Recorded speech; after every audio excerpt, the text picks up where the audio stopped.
अस्सलाम वालेकुम व्यूवर्स, मैं हूं Tanveer Ahmad ST home kitchen gardening से। तो आज व्यूवर्स हम किचन गार्डनिंग में चपनी टिंडे को ग्रो करेंगे, इसकी सीडलिंग करेंगे चपनी टिंडे की। तो आज जून की 22 तारीख है। इसको मैं जून में इसकी सीडलिंग करने लगा हूं। आप इसको जुलाई में भी जाके इसकी सीडलिंग कर सकते हैं। आप इसको डायरेक्ट भी ग्रो कर सकते हैं स्पेस के अंदर, और अगर आपने इसकी पनीरी ग्रो करनी है तो वो भी हो जाती है। तो मैं आज पनीरी ही ग्रो करूँगा इस ट्रे के अंदर।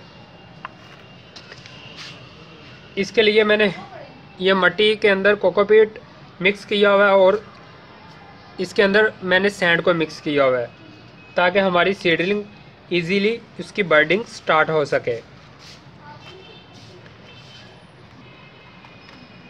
ये मैंने इसके अंदर मिट्टी डाल दी और ऊपर से इसको मैं पुश कर दूंगा इस ट्रे के साथ, ताकि होल बन जाए और हम उन होल के अंदर सीड्स को डाल सकें। ये होल बन गए। इस सीड डालने से पहले मैं इसके अंदर पहले शावर कर लूँगा पानी का।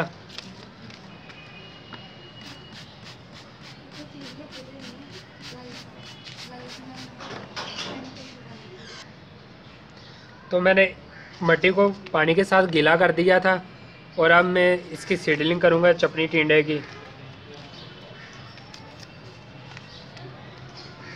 ये पानी के साथ इसको इसलिए गीला किया था मिट्टी को, ताकि इससे ये फ़ायदा हो जाता है कि सीड की बर्डिंग जल्द ही स्टार्ट होना शुरू हो जाती है।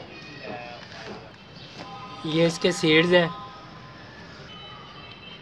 तो एक एक सीड में स्पेस के अंदर रखता जाऊंगा। इसको छोटी स्पेस में इसकी सीडलिंग करने का ये फ़ायदा होता है कि हम जब बारिश हो, ज़्यादा बारिश हो, तो हम इसको इजीली उठाकर शेड के अंदर, शेड वाले एरिया में रख सकते हैं। आप इसकी बर्डिंग जुलाई में भी कर सकते हैं चपनी टिंडे की।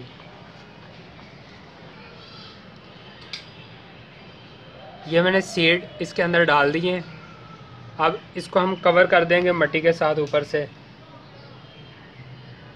और मिट्टी आपने हल्की हल्की ऊपर डालनी है ताकि हमारे सीड्स की बर्डिंग जल्द ही स्टार्ट हो सके। अब मैं इसको शावर के साथ पानी दे दूंगा ऊपर से। हम इसको पानी दे दिया शावर के साथ। अब हम इसको रख देंगे। और ये देखें, छोटी सी ट्रे है, इसको शेड वाले एरिया में रखने में भी कोई इतनी मुश्किल नहीं होगी। तो अगर किसी व्यूवर्स ने कोई सवाल पूछना हो तो मुझे वीडियो के नीचे कमेंट करें और मेरे चैनल को शेयर करें और लाइक करें। नेक्स्ट वीडियो तक अल्लाह हाफिज़, बाय बाय।